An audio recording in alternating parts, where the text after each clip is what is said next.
গাজায় স্থল অভিযানে এখনও ভয়াবহ প্রতিরোধের মুখে পড়ছে ইসরায়েলি বাহিনী। সেখানে বিভিন্ন ফ্রন্টে প্রতিদিনই শত্রু সেনাদের সাথে যুদ্ধ চালিয়ে যাচ্ছে ফিলিস্তিনের স্বাধীনতাকামী গোষ্ঠীগুলো। প্রেস টিভির এক প্রতিবেদনে জানানো হয়, 11 মে ইহুদি রাষ্ট্র ইসরায়েল এবং এর পশ্চিমা সমর্থকদের বিরুদ্ধে বেশ কিছু সফল হামলা চালিয়েছে স্বাধীনতাকামীরা। প্রতিবেদনে জানানো হয়, দক্ষিণ গাজার রাফা ক্রসিংয়ের পূর্বে ইসরায়েলি সেনা এবং তাদের সামরিক যানবাহনের দিকে মর্টার শেল দিয়ে হামলা করেছে আল কাসাম ব্রিগেড। অন্যদিকে নেটজারিমে অবস্থিত ইসরায়েলি বাহিনীর এক সমাবেশে রাজুম রকেট দিয়ে হামলা করা হয়। এই হামলায় যৌথভাবে অংশগ্রহণ করে শহীদ জিহাদ জিব্রিল ব্রিগেড।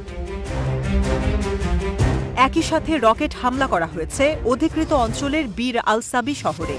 মর্টার শেল ছোঁড়া হয়েছে গাজা শহরের আল জাইতুন পাড়ার দক্ষিণে। একই ফ্রন্টে আল ইয়াসিন 105 শেল দিয়ে ইসরায়েলের মেরকাভা ট্যাঙ্কে হামলা করা হয়। একইভাবে হামলা করা হয় রাফা ক্রসিংয়ের কাছে একটি ইসরায়েলি সামরিক যানে। গাজা শহরের দিকে অগ্রসর হওয়ার সময় ইসরায়েলি সেনা এবং তাদের সামরিক যানবাহনের একটি সমাবেশে বেশ কয়েকটি ভারী ক্যালিবার মর্টার শেল দিয়ে হামলা করে আল আকসা শহীদ ব্রিগেড। এদিন আল কুদস ব্রিগেড একাধিক ফ্রন্টে সফল হামলা চালানোর কথা জানিয়েছে। রাফা ক্রসিংয়ের রায়েদ এলাকায় ভারী ক্যালিবার মর্টার শেল দিয়ে হামলা চালায় তাদের যোদ্ধারা। আশেপাশের বেশ কয়েকটি ফ্রন্টে একাধিক সংঘাতের খবর জানিয়েছে তারা। এছাড়া আল জাইতুন এলাকার একাধিক ফ্রন্টে ইসরায়েলি সেনাদের সাথে সরাসরি সংঘাতের ঘটনা ঘটেছে। পাশাপাশি আল জাইতুন ক্লিনিকের কাছে একটি ইসরায়েলি সামরিক ট্যাঙ্ক ধ্বংস করার কথা জানিয়েছে মুজাহিদিন ব্রিগেড। আল জাইতুন এলাকায় হামলা চালিয়েছে শহীদ ওমর আল কাসিম বাহিনীও। তারা 107 স্বল্প পাল্লার রকেট দিয়ে অনুপ্রবেশকারী ইসরায়েলি বাহিনীর একটি দলকে আটকে দেয়। এছাড়া কেরেম শালোম সামরিক সাইটের ভেতরে রকেট হামলার কথাও জানিয়েছে তারা। অন্যদিকে 11 মে লেবানন সীমান্তে বেশ কিছু হামলা চালিয়েছে হিজবুল্লাহ। এদিন পূর্ব সেক্টরে 6টি সফল হামলার কথা জানিয়েছে গোষ্ঠীটি। স্থানীয় সময় দুপুর 1টা থেকে রাত 12টার আগ পর্যন্ত এসব হামলা চালায় তারা।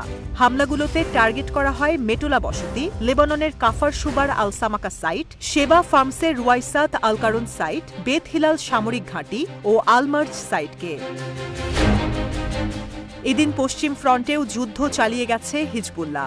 স্থানীয় সময় সকাল 7:10 রামা সাইটে ক্ষেপণাস্ত্র ও আর্টিলারি শেল দিয়ে হামলা করা হয়। এরপর 8:30টার দিকে হামলা করা হয় জল আলালম সাইটে। টার্গেট করা হয় ইসরায়েলি সামরিক বাহিনীর নজরদারি সরঞ্জামগুলিকে।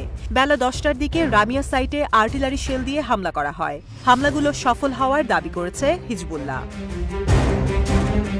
এদিনের হামলায় অংশ নিয়েছে ইরাকি প্রতিরোধ গোষ্ঠীরাও। তাদের অভিযানের টার্গেট ছিল ইসরায়েল অধিকৃত অঞ্চলের ইসরায়েলি সামরিক বাহিনীর র্যামন বিমান ঘাঁটি।